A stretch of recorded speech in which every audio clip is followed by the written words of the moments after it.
Salut! Aujourd'hui on se retrouve pour un Imaginarium un petit peu plus classique, après la mini-série sur comment créer un univers de roman fantasy, et on va parler inspiration.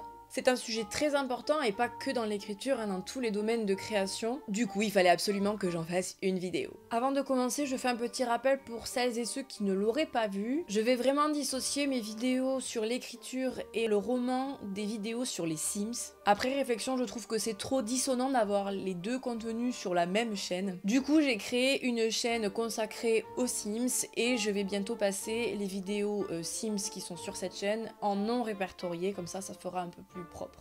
Et je pense que je mettrai les liens disponibles sur mon blog. En parlant du blog, il est un petit peu à l'abandon, je l'avoue. Je vais essayer de le mettre à jour plus régulièrement, mais bon, c'est sans garantie, parce que j'ai une petite tête de linotte.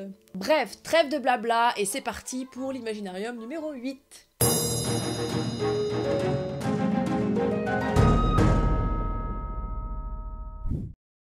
Personnellement, je ne ressens pas d'inspiration avec un grand I, universelle, générale et constante. Quand j'ai mes vagues d'inspiration, elles peuvent atteindre différents aspects de la création, et la même stimulation ne va pas toujours éveiller la même inspiration. Je peux donc être inspirée pour écrire bien sûr, ou pour faire de la musique, pour dessiner, pour décorer mon appartement, pour fabriquer des trucs, ou tout simplement prendre des notes. Et j'ai remarqué que ces inspirations multiples, chez moi, avaient une sorte de cycle en fait, un cycle un peu irrégulier, mais un cycle quand même. La plupart du temps, je suis très inspirée de façon intense et assez brève pour prendre des notes. Ça m'arrive quasiment tous les jours, j'ai une grosse inspiration qui monte, je note vite et instantanément le soufflet retombe et l'inspiration repart. Mais c'est pas du tout grave et c'est même essentiel à ma création. Cette période de gifle d'inspiration dure souvent assez longtemps, ça peut aller de quelques semaines à plusieurs mois où je ne fais donc que noter des trucs. Puis vient une période où je suis inspirée de façon moins intense mais plus profonde on va dire. Et où je reviens sur mes notes pour en sortir des choses plus abouties. Ça se manifeste en général par des dessins, par des fiches ou par des carnets consacrés à des choses spéciales. Par exemple j'ai un carnet spécial pour les couleurs et pour l'ambiance visuelle on va dire de mon roman.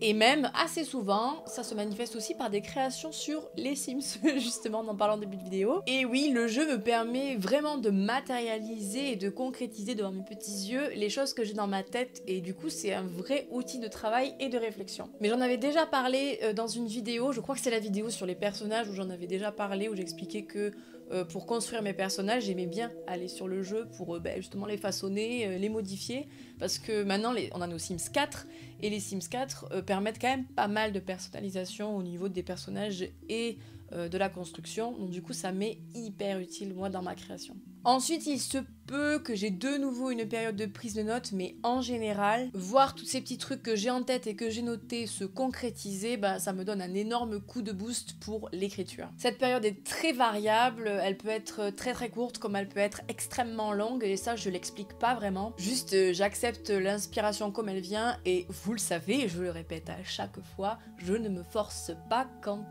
j'en ai plus, quand j'ai plus d'inspiration, quand elle n'est plus là. Je laisse le cycle repartir à zéro et je laisse faire le temps. Alors oui, en effet, du coup, je vais pas très vite, mais mon but c'est pas de sortir vite un roman à tout prix en fait. Je veux d'abord l'écrire de façon fidèle à ce que je ressens et ce que j'ai dans ma tête, et c'est pour ça que je ne me force jamais, parce que dans mon esprit, ce roman, ce monde, cet univers, ce n'est pas une contrainte, c'est quelque chose que je construis et que j'aime, c'est pas du tout une contrainte. Donc je ne veux pas que son écriture soit une contrainte.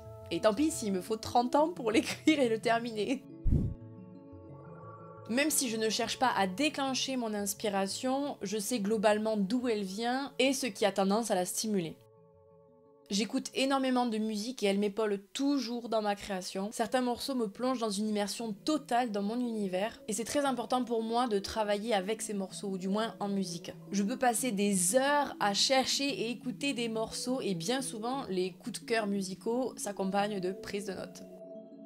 Il y a très souvent des éléments météo qui me plongent dans un mood super créatif et inspiré. Ça peut aller d'une chaîne de gouttes d'eau de pluie sur un support, à un faisceau lumineux du soleil qui passe pile poil à un endroit, à une composition nuageuse, ou même plus globalement à une ambiance pré-orageuse. Vous savez, là, ce petit moment où le ciel est très chargé, et particulièrement quand il fait encore soleil, j'adore cette ambiance.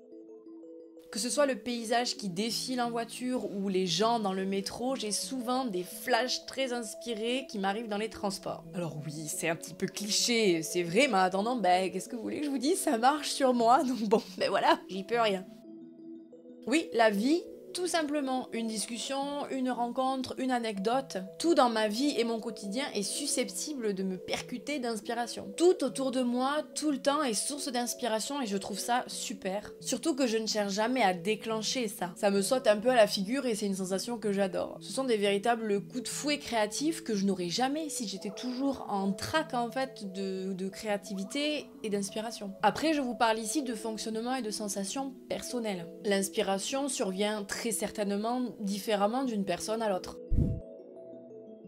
En bref, j'ai toujours l'esprit ouvert et apte à recevoir des inspirations, mais jamais dans l'attente ou la recherche de ça. Je laisse faire les choses et ma conscience finalement intervient peu, et c'est très instinctif. Et c'est sur ça que j'achève cette petite vidéo. Comme toujours, je suis très curieuse de lire vos petites expériences, vos ressentis, etc. en commentaire, donc n'hésitez surtout pas. Je vous dis à très vite pour une prochaine vidéo, je vous fais plein de bisous, adiciats!